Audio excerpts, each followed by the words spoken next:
Good afternoon, evening.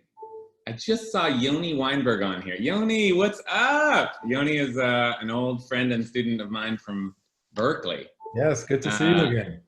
How you doing? Good to see you. Welcome. Thank you. Hi, everybody. Okay, we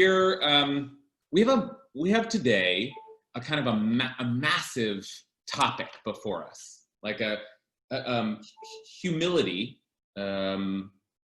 We'll sort of decide along the way if we decide if that's the best translation. But anava, the word is in Hebrew, is such a huge topic in rabbinic literature. We're like going through these ethical maxims. We're sort of surveying the ethical teachings of the rabbis. But I think, as I said in the post for this class, if you had to come up with like the cardinal virtues, the top, right, that list, I think Catholics have done that, but I don't know if we have, but if we had to pick the top 5 virtues, no question that anava, humility, would be on every kind of top 5, top 10 list that the rabbis put together. And in fact, if you went through this chapter this week, I think you see that nearly every Mishnah in this chapter could be read as a kind of a statement on humility. Not everyone, but I named all the ones that we might look at, and it was more than half the chapter. I mean, the chapter begins, let's just start out and take a look. Soon we will get into our material. But like the chapter begins with this famous Ezehu Chacham, who is wise? He who learns from every man. Right? So even in that sort of statement, it's like, who's wise? The person that thinks that someone else has something to teach them, right? And that doesn't shout out anava, humility, explicitly, though some of the Mishnayot do, but it so clearly courses through the way the rabbis are thinking about what it means to be a good person. And that's, in some ways, our big question for tonight.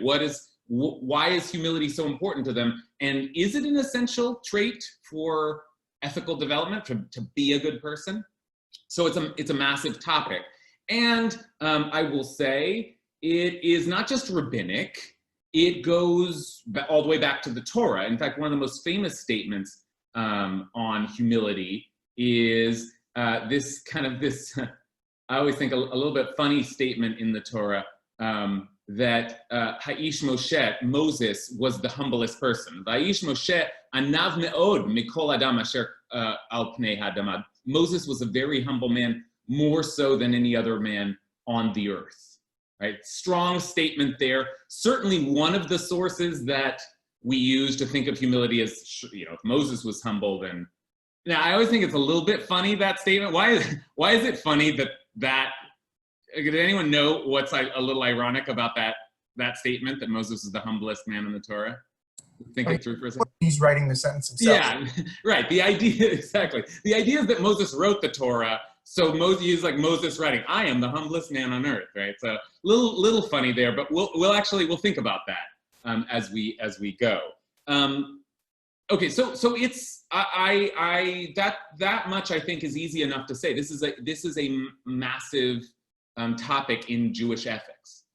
It's also, I would say, it's a big topic for me. It's something I've been thinking about a lot lately, in complicated ways, and I wonder if that's true for you as well. But I have been feeling more and more in recent, not just like now, recent weeks, recent months, recent years. I just like feel that there is such a pronounced absence of humility in our public discourse. Like I have that feeling that that people speak with such confidence and self-righteousness and arrogance, and even I have that feeling. But I will say there's an irony there too, right? Which is that at the very moment that I say that I see a lack of humility in my fellows, my fellow earthlings, I am in doing so claiming a position of superiority. Right, so even to call out humility is in itself a kind of an arrogant move, and so the whole thing, like, how do we encourage it, embrace it, take it upon ourselves? Do we want to? All of these questions, I think, are up for discussion this evening. So let's begin. Let's start with some kind of working definition. Would anyone be willing to give me a basic? What is humility? What does that mean?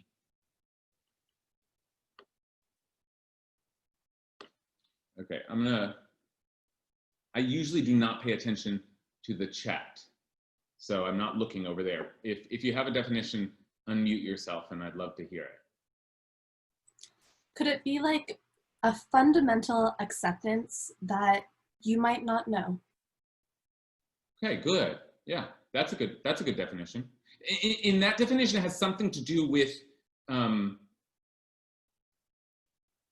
knowledge, which is really interesting. Like, to be arrogant would be to claim knowledge, and to be, so it's sort of like humility is like an awareness of one's own ignorance or something.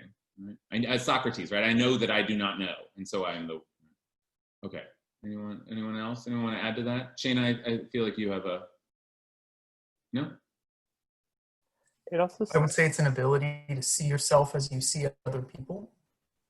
An ability to see yourself as you see other people. Good. Not to have a different lens, right? Not to have some bias, and I guess to have a bias towards your own greatness, usually, though we can begin to talk about that, right? I'm sure some of you are thinking, well, it's not that simple. Agnes, you were gonna.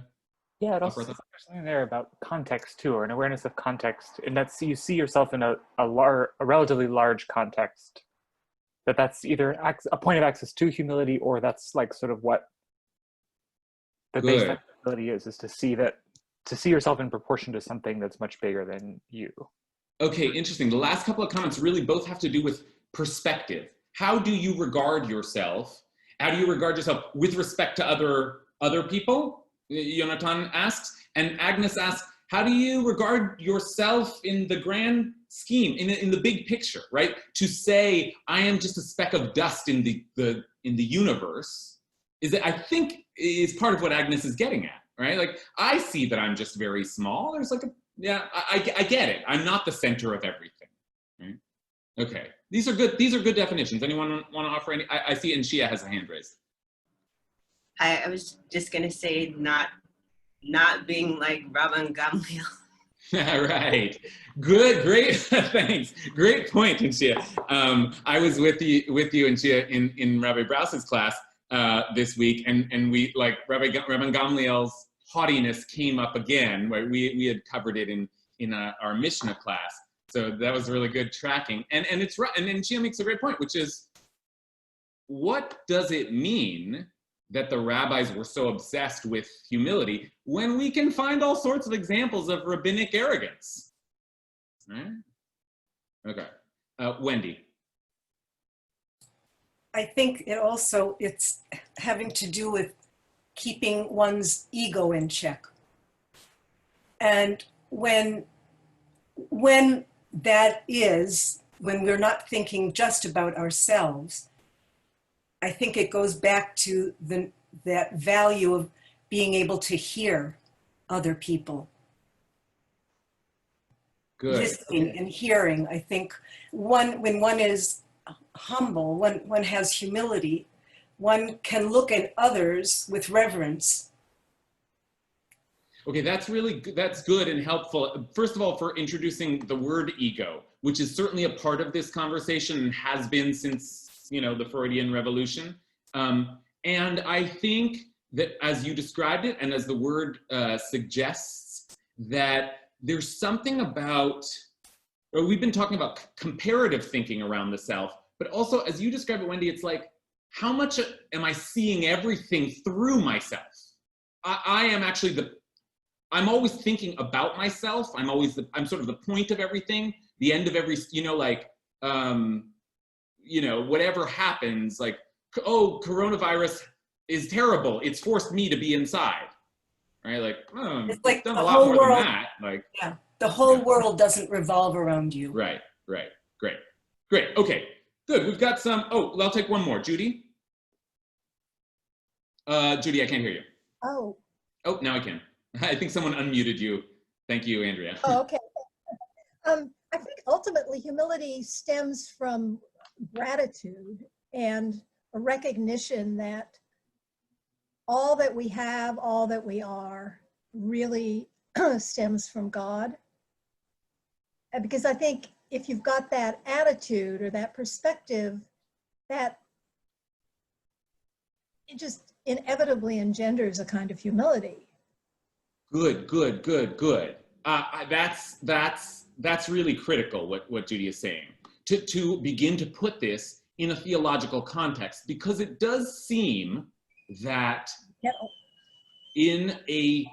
that part of the reason that the rabbis have this as one of their virtues is that it was, first of all, it's not an Aristotelian virtue. It certainly wasn't like Nietzsche wouldn't put it on his list, right? There's something about existing in a theological context that is, there's a much bigger force than you in the world. That's part of the whole, that's the premise of this all. And so isn't it natural, or as Judy is suggesting, won't it help to remember that it's not just I'm a speck of dust in the universe, it's that I'm a speck of dust that God the Almighty force created in the universe that God the Almighty created, right? And that I think it will be part of our conversation as well. Okay, I want to head in, and then we'll open it up again, but just so we start to look at these texts here, let's see, I've got a source sheet for you. Okay, now, as I said, we could go through our whole chapter and look at all the instances of humility. Here's the chapter, right? Who's wise learns from every person. Don't despise any person. Don't discriminate. There's no person that doesn't have their hour, right? So also a sense of like other people are important. But the one that we're going to focus on for today is the fourth Mishnah here. This statement of Rabbi Levitas, and interesting name, right? Very, very kind of Greek name there, Roman name there. This statement, I think, I want to focus on, it's just really interesting, but also because here we have been talking about humility using the classic word for humility, which is used by the Torah, which is anava, right? Oh, sorry, wrong one. Anav. Moshe was anav. He was an anav. He was humble. Anava, humility. But that's not the word that Pirkei Avot ever uses. And in fact, instead, twice in our chapter, Pirkei Avot uses this term instead. Rabbi Levitas Aman of Yavne said, sorry, my typo. Be of, oops, I'm typing in Hebrew. Be of exceedingly lowly spirit. Okay, here's the phrase in Hebrew. Maybe later, okay. Here's the phrase in Hebrew. Shafal ruach. Shafal means like lowered, and ruach, many of you know, is spirit. Okay, so here's the statement. Rabbi Levitas, a man of Yavne, said, be of exceedingly low spirit, for the end of man is the worm. Right, that's their translation. And it's actually, it's actually, in the Hebrew, it's tikvat enosh rima, the word tikva means hope. So I might translate it as like, the highest hope that a person can have is the worm. Okay, we're gonna think a little bit about the worm in a second, but let's before we do that, just focus on the difference in terms here. Is there a difference? What is the difference between humility, anava, and then this other term that the rabbis seem fond of, shafal ruach, lowly of spirit? And by the way, you may have noticed it's used twice in our chapter, right? It comes up, Rabbi Meir says, engage but little in business and busy yourself with the Torah. Be of humble spirit before all people, right? So then there again, shafal ruach. So is that different? What is shaf? If I say to you, you should be like low in spirit, what am I saying? You should be humble? Most of the translations translate it that way, but what do you think? Is there a difference? Is there a nuance there that we should be attentive to? Feels more like melancholy, or so like it feels like, I don't want to say depressed, but it's like, don't be too high, too high on things in general. That's how. Yeah, I think that's right. I think there's at least that overtone, and I actually think that I don't know about that exact phrase, but that phrasing, if I went back to the Hebrew Bible, to Tanakh, sounds to me like someone who's dejected, miserable, like really downcast. That's what it's sort of said. Be low-spirited. All right. Other thoughts on this, Yoni? Well, when describing Moses and humility, I kind of think of that almost in relation to other people. Like he's a leader, a political leader, in a sense, that has an elevated position, and he should remain humble. But thinking about low in spirit in the second example, to me seems more like in a cosmic sense, like who we are in the universe and kind of our relation to the world and to God, and maybe less so to fellow man. That's just what comes to mind. I don't know if that's the intent or not.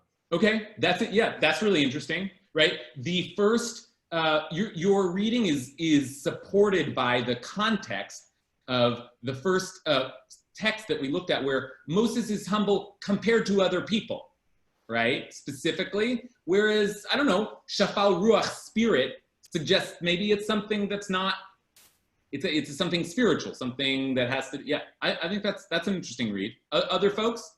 Let's see, I saw Deb. Yeah, how do I lower that? I don't know how to lower my hand. I just think it sounds like an insecurity, like looking badly upon yourself, rather than humility. Doesn't sound like that. Humility seems like there's pride in what you do, but you don't necessarily think you're better. But lowering yourself sounds like lowering your value of yourself. Okay, I think that's your kind of sense of the sound of these two terms will be, I think, well borne out by some of the discussion that we're gonna see the rabbis have. So you're really onto something, and the way you're putting it, Deb, is that it's like humility is to think one way about yourself, maybe not too highly, but shafal ruach, lowliness of spirit, would be to actually think lowly of yourself, to have a lower estimation than humility would give you, right? So that's interesting, and we might start to ask, well, is one of those good? Is one of those better? Which one of those do we like, right? We can start to ask that question. Nick, what are you thinking? Oh, my unmuted, great. I have a translation here I was looking around for this word rima, and I couldn't really find like a good translation, but here in mine it says, for mortals only prospect is the grave. And I feel that the imagery kind of changes the meaning a little bit. With the worm is very much like we're thinking about decomposition, and we're thinking about just like the body. Whereas like the grave is just like death. I feel like while they're similar, they're like kind of like two very different images and salient in different ways, So how would you translate this word? If you Great. Okay, thanks for taking us there, because there's that glaring second half of the statement. Let's start thinking about worms, because we really have to think about worms here. We're actually going to talk about them quite a bit for the next hour. The end, or tikvat enosh, the hope of the human, is the worm. Now, the worm is, that's a character we've seen before as well, actually. I mean, if we look in last week's chapter, we saw similar language here. We looked at this, so maybe some of you remember. Mark well 3 things, and you will not come into the power of sin. Know from where you come and where you are going, and before whom you are destined to give an account and reckoning. From where do you come? From putrid drop. Gross. From where are you going? To a place of dust, of worm, and of maggot. And this too is a loose translation. Here, dust is the word for dirt. And, I've lost it. Dust. And then rima v'tolea. My answer to your question, Nick, is these are really 2 words for worms, different kinds of like worms. And so they're translated as worm and maggot. And that might be right. Maybe maybe we've lost the sense of which exactly was which. A maggot is not a worm, right? But so maybe it just has come to generally represent like things that will be decomposing you, right? Or decomposing. But worm would actually be a fine translation for either of those things. But anyway, here we are, we're seeing in this Mishnah and in our own, this language of the worm. The end of, you're going to worms. So, okay, I'm not gonna ask the question that seems rather obviously answered, which is, what does that mean, that your end is the worm? Because it seems like, and Nick was sort of already alluding to this, that what it means is that you will end up in the grave. You will end up decomposing. Worms will eat your body. Okay, but why does that inspire humility? What's the big deal about the worm here? Like, why is that helpful? Remember, worms will eat your body. Joe, you had a hand before. I'm sorry, I now see you. Oh, I was just going to make the point going back to Ruach, that you could also read it in the context of wind and being of low wind, like there's less wind puffing you up or making you arrogant, like you're deflated, you're less inflated. Yeah. And that might be another way of reading it. Yeah, that's right. There's that phrasing, something of spirit. There are many versions of that phrasing. In the book of Exodus, the people are described as kotzer ruach. They're constricted spirit. And that seems to mean that they're exhausted, they're worn out, right? There's also gasot ruach, which is like haughtiness, but also kind of grossness, right? So yeah, so they're like all playing with this word ruach, which is like the spirit that is in you. Does you have the winds blowing through you, or are they just sort of like, do you barely have any breath at all? Right, I think that's right. That's part of what this might mean. Okay, just to remind us, the worm. Why does the worm inspire humility? Hannah, would you be able to take a hack at that? Definitely not. I have a question and no answer. Okay. And it's not about the worm, so I apologize in advance. Is tikva to mean death a common use of that? Because that seems really strange to me, and I'm trying to understand it. Very unusual, and some of the commentators ask the Maharal, one of the great commentaries on Pirkei Avot that I was looking at today, says exactly that. Like when you hope for things, you want them. That's not that doesn't make sense to say the hope of man is the worm here. And so I didn't even translate it that way because sort of. I don't know what to make of it, but what do you think? I mean, does it seem significant to you? The hope of the human is the worm. Okay, anyone jump in? Yonatan? Oh, well, as far as the hope of the human, I think it's saying that's your best hope. Yeah, that's the way I was You can't hope for any more than that, right? Right. And as far as like why that matters for humility, I think so much of like what happens to us that drives us away from humility is attachment, right? Which comes from delusions of permanence. Yeah, great. You will be gone. I'm going to simplify what you said because you said it in a more nuanced way, but you will not last forever. So don't think you're such a big deal. You're temporary. Okay, Nick? In conjunction with Shafal Ruach, it makes me think of like spirit that is literally falling onto the ground, you know? And there's something significant to me about the worms in that they're unclean animals, and despite the fact that we throughout our lives hope and aspire towards holiness and goodness and godliness, no matter what, we're all gonna face the fate of being eaten by worms. So it's definitely a moment of like, you're doing all this work, but just remember that this is where you're gonna go. So don't think too highly of yourself. Yeah, we're all the same in the end, right? Like we're all just dust, dirt in the ground in the end.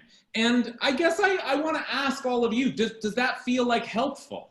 Does that feel this idea that in the end, like we all decompose, nobody's special. Like, does this feel like, oh, thank goodness the rabbis are teaching me this. This really brings me to to right sizedness. Like, does it feel okay? I'm throwing that question out. Yeah, it doesn't mean that you have to answer it directly, but I'm curious about that. Agnes, I saw you had a hand up.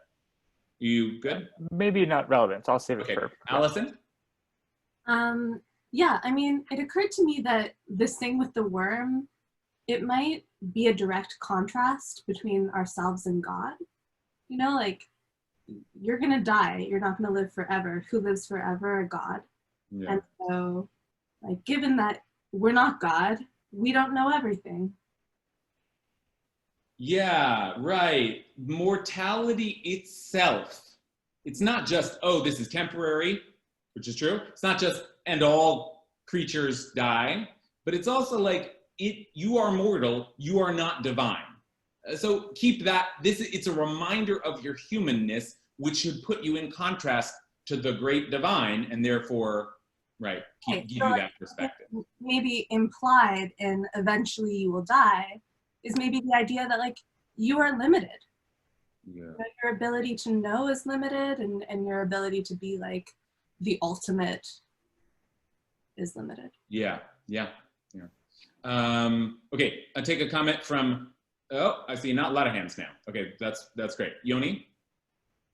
I was just going to say, I think it's kind of funny or interesting that this is like a central tenet for Judaism, because like, I don't think of Jews as a very arrogant kind of people. Like, I think maybe because of our history, kind of downtrodden or self-deprecating. And I'm curious, like, if it's a result of this principle or what was kind of inspiring such a focus on this attribute. That is a great question. That is a really great question. I want to just broaden it a little, not answer it, but broaden it a little bit, because, you know, it is worth thinking about any of the virtues that a culture asserts in the context of the history of that culture. So, and all, you know, all of the sort of the core themes in that culture. So on the one hand, Yoni suggests that Jews have had plenty of reason to feel rather lowly and downtrodden. Is this in conversation with that historical truth? On the other hand, as you ask the question, my mind immediately says, yeah, Jews are also the people that think that they're chosen. So that's a funny thing. Like how, you know, so where do we place it in the kind of the scheme of Jewish self-perception and awareness? That's a really good question. Emil? Oh, I was going to say, like yes, there's like memento mori, you know, and like that idea that like, remember you're mortal, you know, and that's supposed to make you humble. But obviously, like, fear of death makes people do all kinds of crazy, you know, like presumably people who want power and money and arrogance are also motivated by the knowledge that they're gonna, you know, end up dead one day, right? So like, yeah.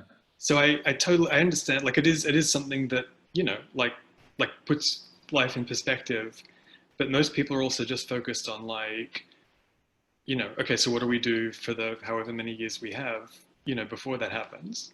Yeah, thanks so much. That's such a good question. That is, I could imagine how thinking you're gonna die makes you humble, but I don't know, I could also imagine thinking that, you know, your soul will live forever, will make you humble because you've been given this gift from God. Or, as Emil says, I might think I'm gonna die and therefore, like, nothing else matters. I'm the only thing that I just need to get as much as I want in this. Is it so clear that that sort of morbid thinking actually, that leads you to humility? It might lead to a number of possible places. Right, very good point. Agnes, and then Wendy, and then I want to push on a little bit. This is just to say that maybe there's something to be gained in thinking about almost the word nefesh as much as lowly, because I don't know how dualistic this world is, but there's a sense in which the worm is like the utmost physical, like below us on the ground, and then there's the idea of the celestial and the divine in that sort of literal high-low thing. It's like saying that nefesh, which is the sort of breath of God in a certain way, is keep your nefesh tied to your flesh, because your nefesh is your flesh, and your flesh is the thing that goes to the worm. So there's don't let your spirit drift above your body. Great. That's great. Okay, so that's, and a lot of the commentators start to play with this binary as well. the sort of the spirit and the body, the inner consciousness, higher self, and then the part of you that will decompose. Maybe some part of rabbinic thinking is the best part of you is not you. Like that's God. The things that you attach. I'm not. This is not what you said, Agnes, but I'm sort of building like the thing that you attach significance and focus on, your material needs. Those things are actually nothing and decomposing and transitory. So that, as opposed to some other part of yourself that might be the soul, right? So okay, Wendy. So, I mean, this is bringing in something else that I was studying, looking at this that you taught from Pirkei Avot, where the notion of being a teacher who is one who's basically not arrogant, a teacher who learns from their students. And that is the best teacher, not somebody who is the authority, who knows it all, as we were talking about earlier, but that kind of humility that one can learn from our students, and we're all students. I think that's what this is also is maybe a reminder that life is a school. This is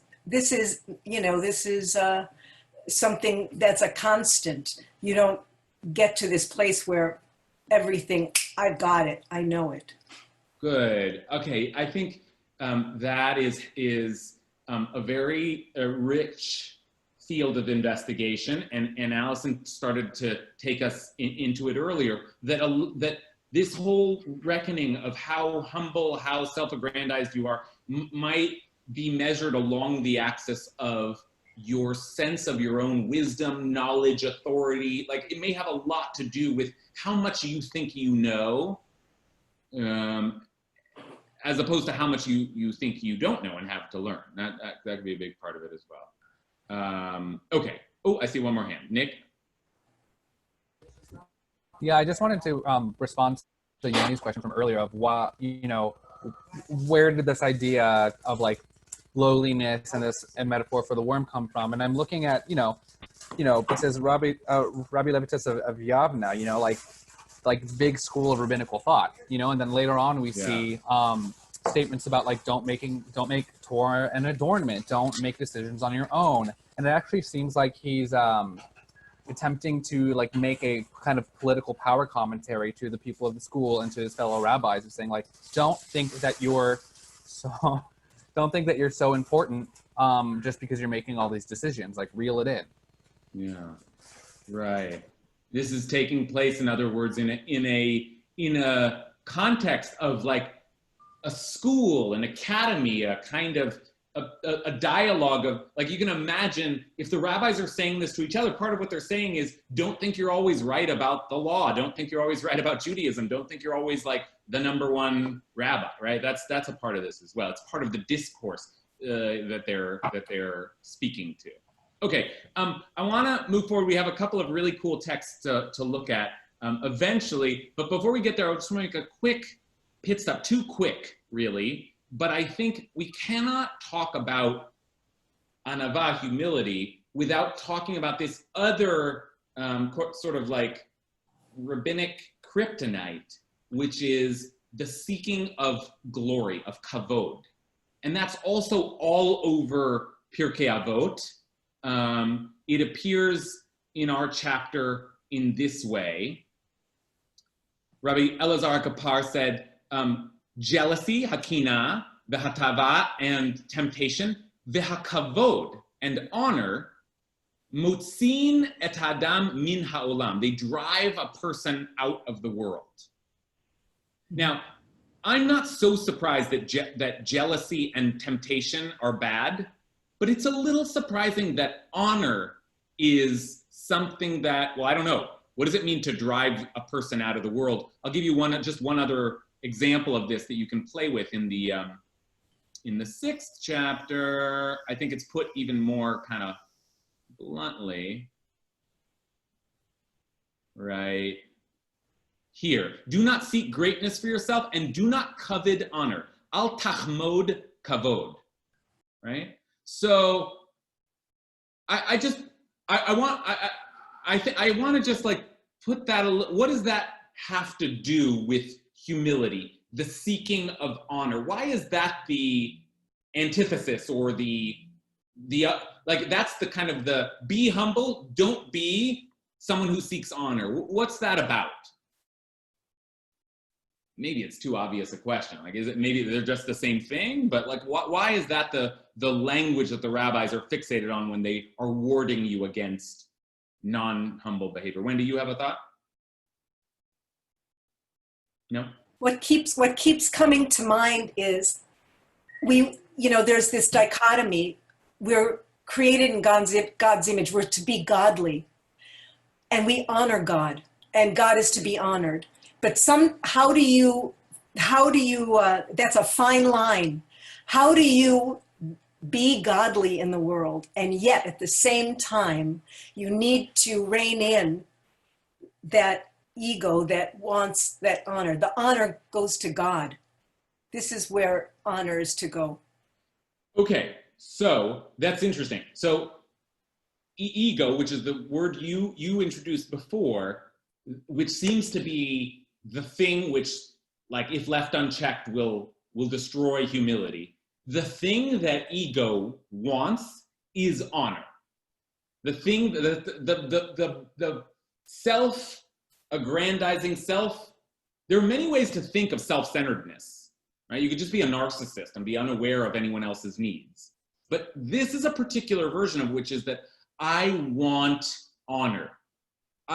I'm desperate for you all to think that I am, I don't know, smart, handsome, funny, whatever. That's what I want. I'm upset. I'm looking for that. And that, the rabbis say, is perilous. That's what will take you away from humility.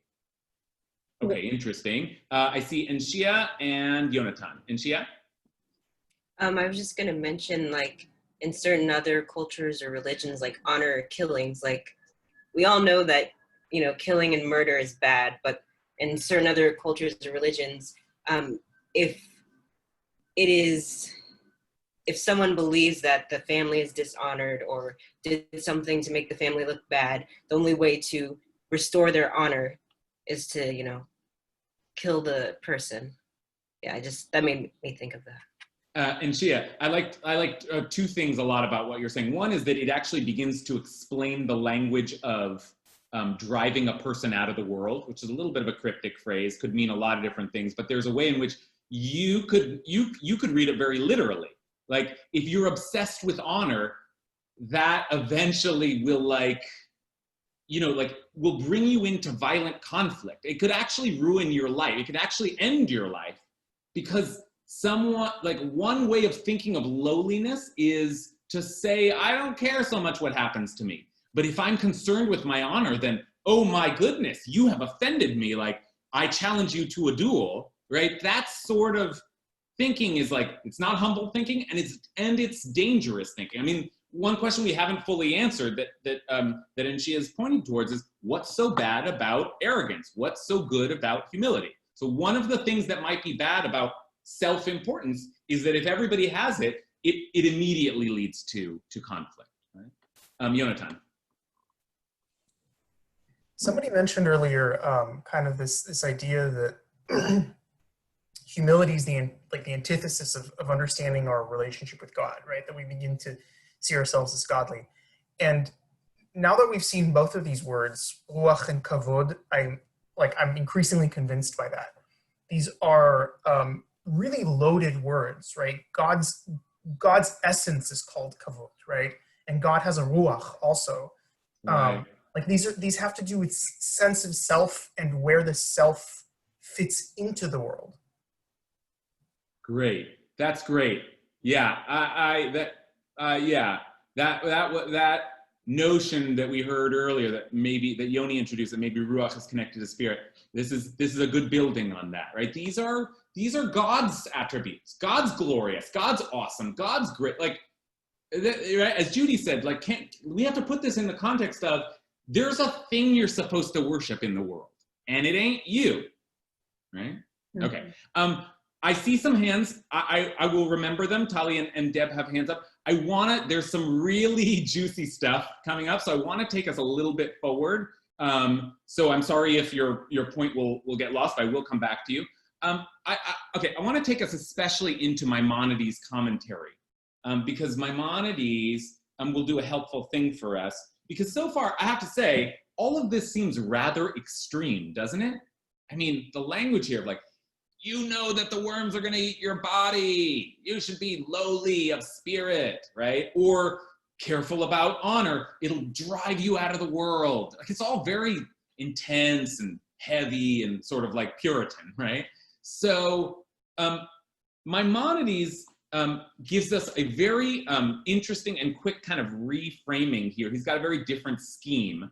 And I think this, a lot of you will find this very helpful, because we were sort of playing with the difference between anava, humility, and lowliness of spirit. And Maimonides says the following: we have already elucidated and mentioned in the earlier chapters, right, earlier in his commentary, that humility is one of the highest of the virtues. Great, that's what I said, so Maimonides agrees with me, or I agree with him. It is the mean, and now, like, you could have translated this as middle, but I'm translating it as mean because of the concept of the golden mean, right? So we'll soon explain that, but Maimonides was attached to that concept. It is the mean, the middle place between pride and lowliness of spirit. Okay, look at that. It's mimutzaat bein haga'ava. This is the word for pride. And then there's our word shiflut ruach. So, but then anava, this word, is the mean between pride and lowliness of spirit. It has no other name, just anava. But there are many names for pride in the Hebrew language. High-heartedness, elevated eyes, proud and high. Lots of ways to say that you are haughty and proud. And the sages added others: high spirit, coarse-spirited, haughty, right? We mentioned this before, gasota ruach, right? So now, what's the structure here? Maimonides suddenly gives us a different structure. Can anyone speak this out? He's got 3 points on the spectrum. I'm gonna go back to it. Can anyone help me out here? Anyone see what he's done with humility? He's put it in the middle. Good, thank you for the help, Hannah. Will you speak it out for me? Yeah. So lowliness of spirit is at the bottom, and it's a separate thing from humility. And then you have humility in the middle, and then you have pride above that. So it's like the happy medium. Okay, that's right. Humility, what we're calling humility, is actually the middle virtue, the mean. And I say golden mean, and it's important. It's a concept from Aristotle that like one should try always to be moderate, right? Moderate, like not extreme in either way. One should try to be in the middle, and actually humility is in the middle between pride and some other thing, which is lowliness of spirit. So now what does that mean? What is humility if it's not lowliness of spirit? All right, I see a lot of hands. I'm not sure. Raise your hand if you want to respond to that. Nick? I want to say that it was, it seems to be, it sets up the spectrum, which reminds me of this idea that you taught us about, I think, at Tribe Camp of the whole world was meant for me and I'm but dust and ashes. It seems like humility is somewhere right in the middle of that. Okay, right. So you don't think that the whole world is meant for you, nor do you think that you are but dust and ash. Or maybe you think some combination of the two, but you're right. Like, as a spectrum, this is thinking, I don't know, I'm fine. Like, I'm okay. You know what I mean? Like, that's basically the idea here is humility would be thinking nothing particularly, I'm just a regular person, right? Deb, Tali, do either of you want to jump in here? Yeah, I think it's still relevant. So this reminds me of how we're commanded to not do sorcery and magic because it messes with God. And this seems like ego is not confidence, ego is self, right? So if we are bringing God into us, into our, because again, I don't think humility is like the lowest of the low, I think it's like honoring this connection with God. Like it comes through us instead of us. It's not us. It comes through us. Yeah. So it seems like I don't know. I guess maybe it was lost a little bit in the. No, I hear what you're saying, that there's a kind of, like, what you have to begin to do is to recognize that you are just a product of, I don't know, you're God's creation, and you have some good things inside. Like, it's not about you. You are what you are. You just came into the world to be this, and it's not a good thing or a bad. It just is what it is.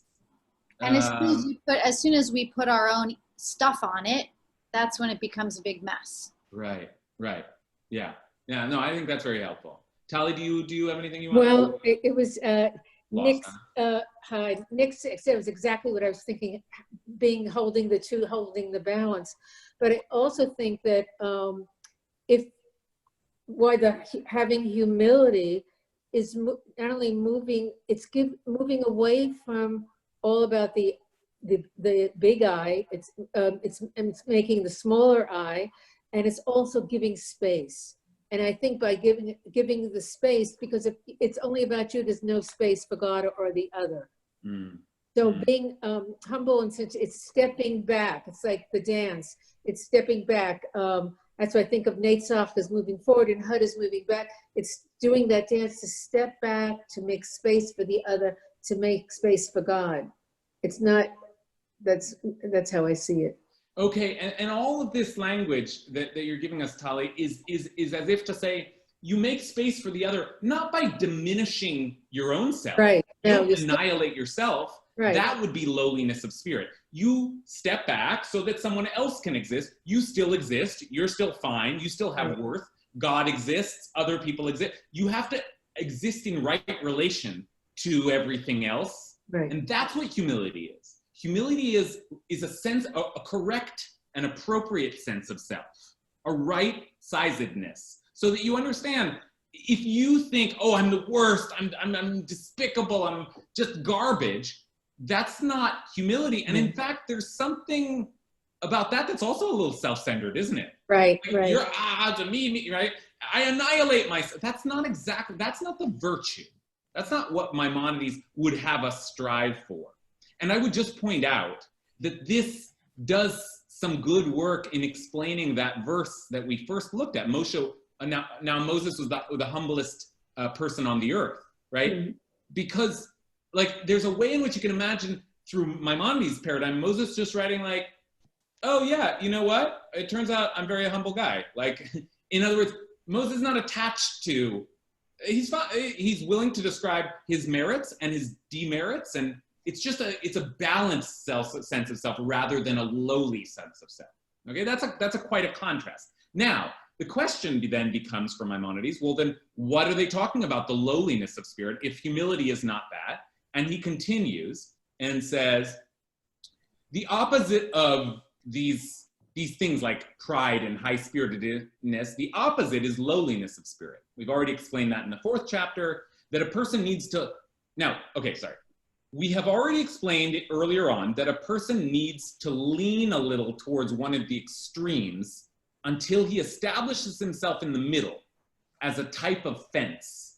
Okay, here's the beginning to explain why you might not always be in the middle. Sometimes you gotta err on the side on one side if you know you're gonna be pulled to the other side.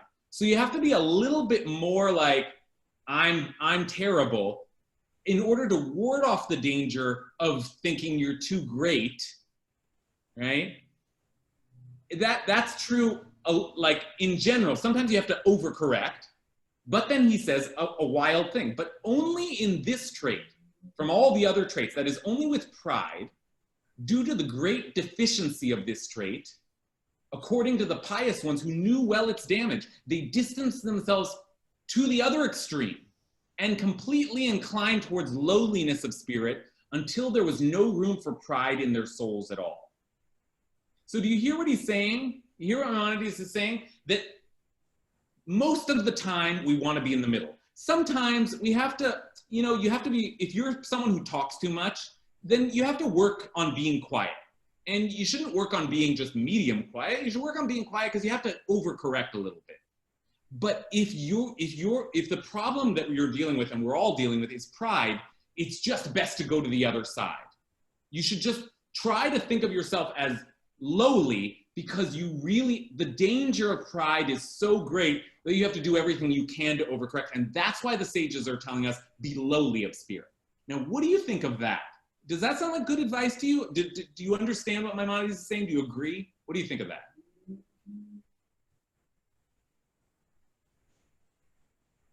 Wendy? As we're reading this, I think that what it is actually detachment or mindfulness.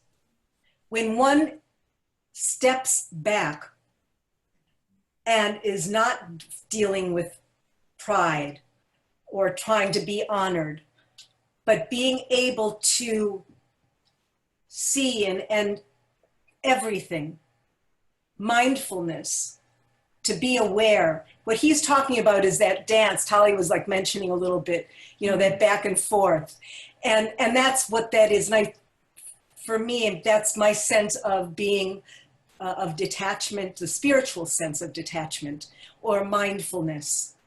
And then one is able to do that dance, you know? Yeah, yeah. So this idea that there's a kind of a dance, right? That idea is really like, that I know where I want to land, but in order to do that, I have to kind of play with, right, these variables. I have to make sure, oh, I know I tend towards this. And with some virtues, we all tend towards them. So you really have to kind of work on maybe the goal is eventually to have a totally correct sense of self, but better now to think, you know, I'd rather be talking to someone who thinks that they're, you know, who has a little bit of a bad self-esteem than someone who has too much self-esteem, even though I don't think it's good to have bad self-esteem. There's just like you want to overcorrect a little bit in that way. Right?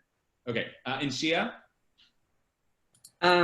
So sometimes if people have too much pride, it could get them into like sticky situations with other people, with a group of people. For example, if a new kid goes to a school and the kid wants to make friends, so he makes up lies about himself, saying he was super popular, saying he was this and that, and then the kids believe him, but then the truth comes out eventually, and then they don't want to interact with him anymore because, you know, he wasn't honest. He wasn't, yeah. Yeah, that's right. Yeah. A lot of this I'm hearing has to do with an accurate representation, self-representation and presentation to others of the self. It's like not overstating who you are, because that is like taking a person out of the world. Like that makes your self-presentation is not really who you are, so you don't really exist, right? Like that's some other thing, some fantasy. You're not actually representing. So part of what humility is about is being authentic. It's about being truly who you are in the world and knowing what that is, knowing what you don't know, knowing what you don't have, knowing what you do know and what you do have. Okay, all right. Now, we've reached a really a beautiful place in the discussion. Do you think that that one of the jobs of your rabbi, do you think, is to like sift through like the material that the rabbis have left us, and then every once in a while like discover something so crazy and outlandish that like you can't believe it? Do you think it's the job of your rabbi to like find those things and just bring them to you so that you can see them? I hope you do, because that's what I'm about to do. I'm not even sure that this is necessary for our conversation, but holy smokes, you got to see this next part of the Rambam. I could not believe this when I read this today, because he continues. You just got to see. I don't know if I'm probably just being immature at this point, but check this out. Behold, I saw in one of the books on virtue that one of the great and pious was asked, which day is the one upon which you rejoiced more than any of your days? He replied, that the day that I was going on a boat, and my place was in the worst places of the boat, among the packages of clothing. And there were all kinds of traders and wealthy men on the boat, And I was lying in my place when one of the men on the boat got up to urinate. I was nothing in his eyes, a disgrace. I was so lowly in his eyes that he opened his nakedness and urinated on me. I mean, can you believe this? But his point is, and I was astonished by the this is still that guy talking, the guy who got peed on, and I was astonished by the incredible quality of brazenness in his soul.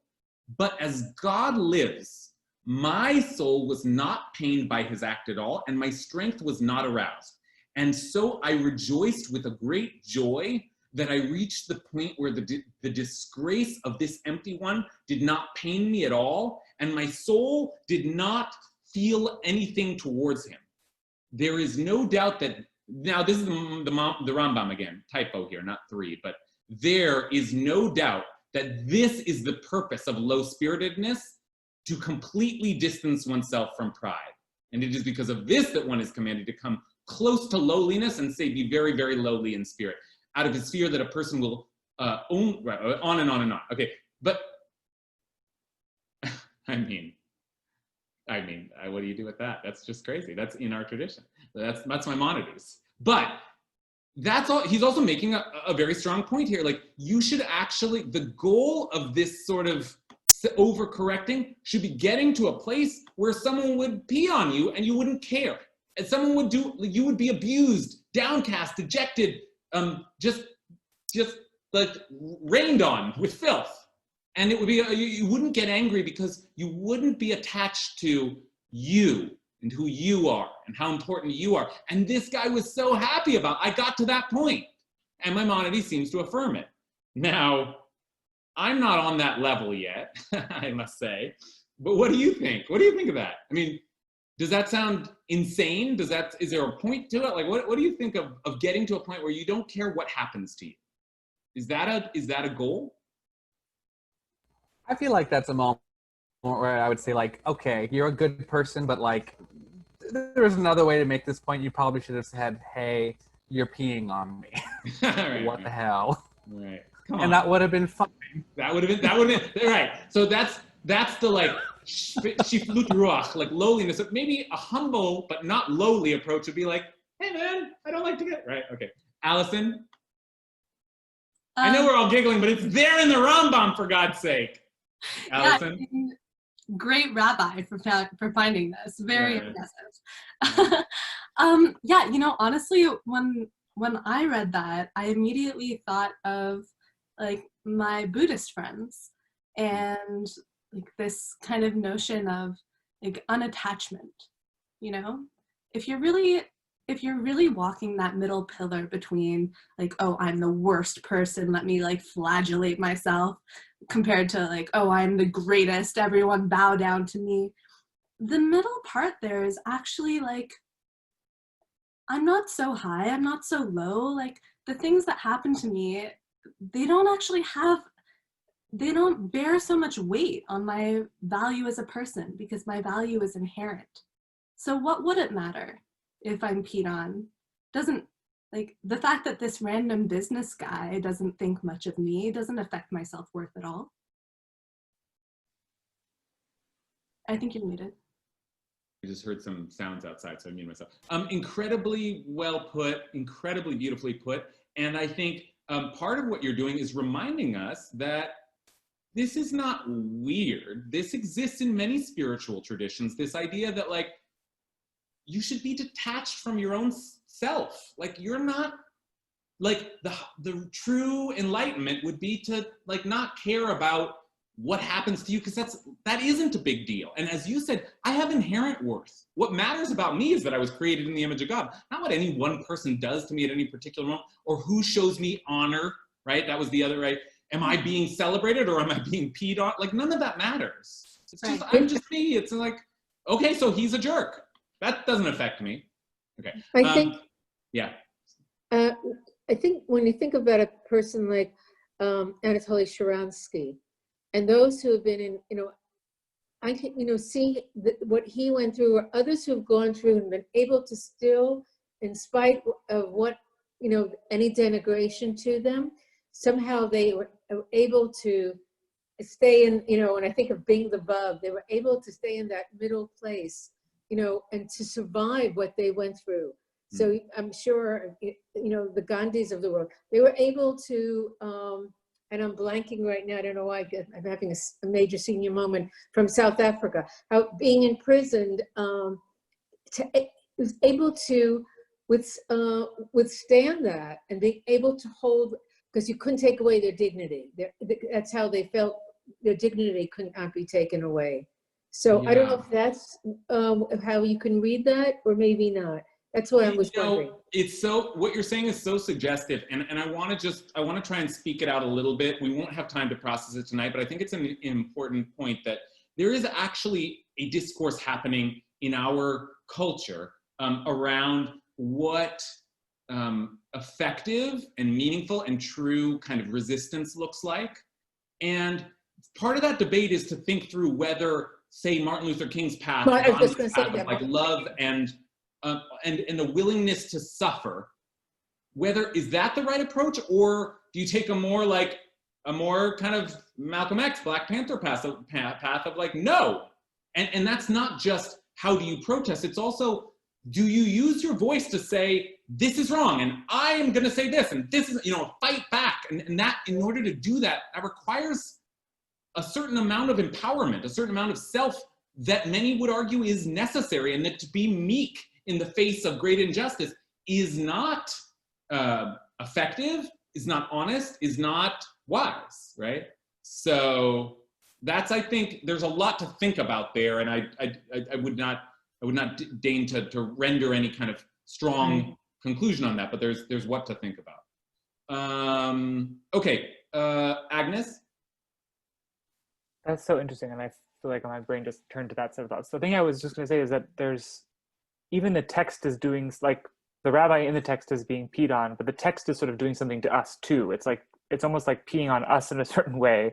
Like, there's the fact that Maimonides it's like talking about somebody getting peed on in the middle of a text, refuses to let us like move through this text with any sense of like preciousness or like false dignity. That there's something about that, it makes us engage with the text as a text that exists in the world of bodies, that exists in the world of flesh. Like, we're talking not about metaphorical worms, we're talking about actual worms. Like, there's something about even just the telling of the story that is like a kind of amazing strategy of the Rambam's towards us to sort of like force us into a certain relationship to the stories that are capable of being held in it. Oh, I love that. I love that. That's extremely well put. Yeah, it gives us a lot to think about. Okay, Wendy, you have a hand up, and then we're just going to close with one last reading. What came to mind, and this is a different kind of thing, is Viktor Frankl, Man's Search for Meaning. And Viktor Frankl was in concentration camps and survived. And he wrote about what it was that allowed people, that kept people going. What was it inside them? And I wonder if maybe part of that, on another level, was this ability to be in such a horrendous, horrible situation and to keep going, to keep going.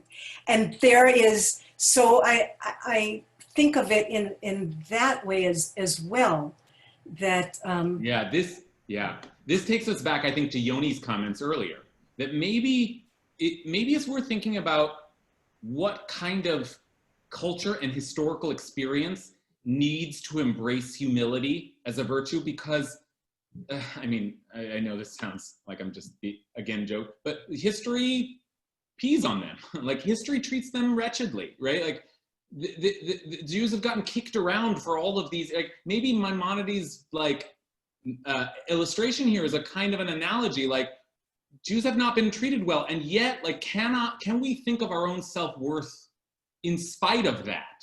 Right? I mean, much as Black Americans are doing today, though that they have been thoroughly debased by the country they live in, nevertheless, they assert their dignity. That they have, right? And that, I don't know what it means in terms of a methodology, how you approach the world, but this idea that you could be okay in spite of the honor or disgrace that other people serve you, that's an important thing for Jews to think about, for our country to think about. It's an important thing to think about.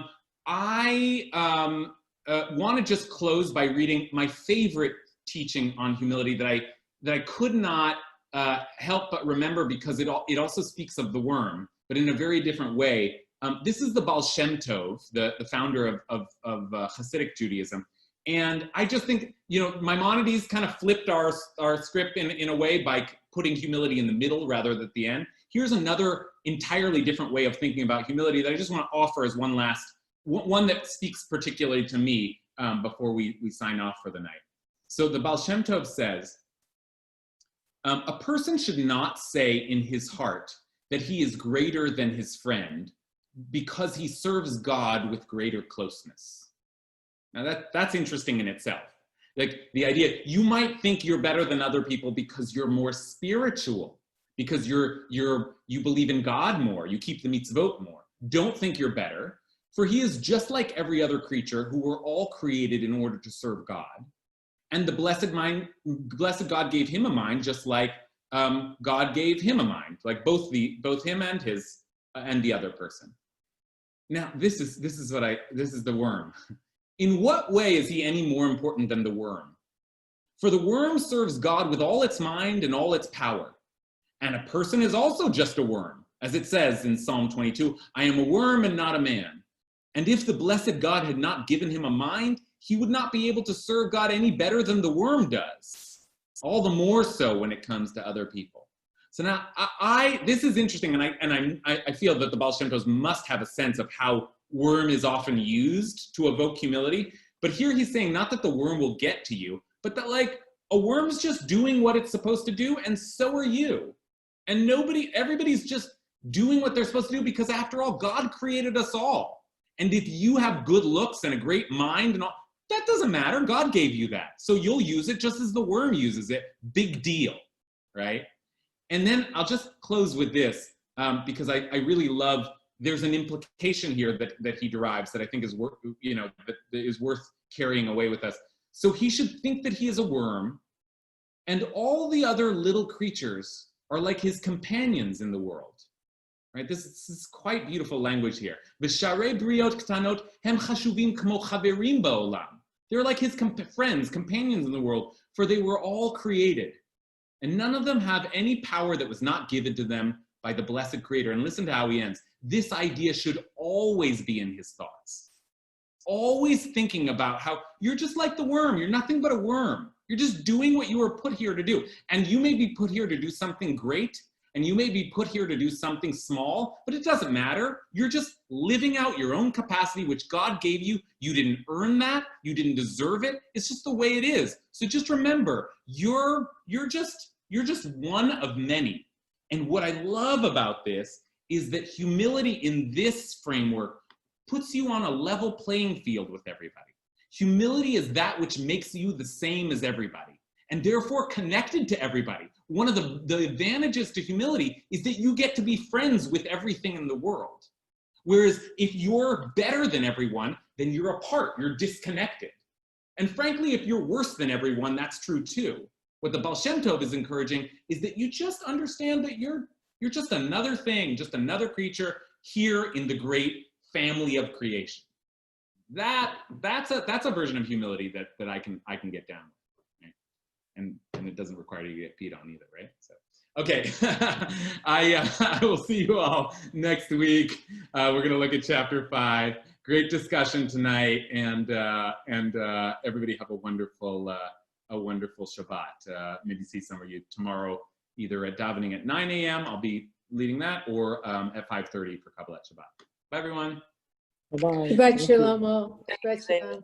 Thank you. Thank you. Thank you, Rabbi. Bye. Thank you.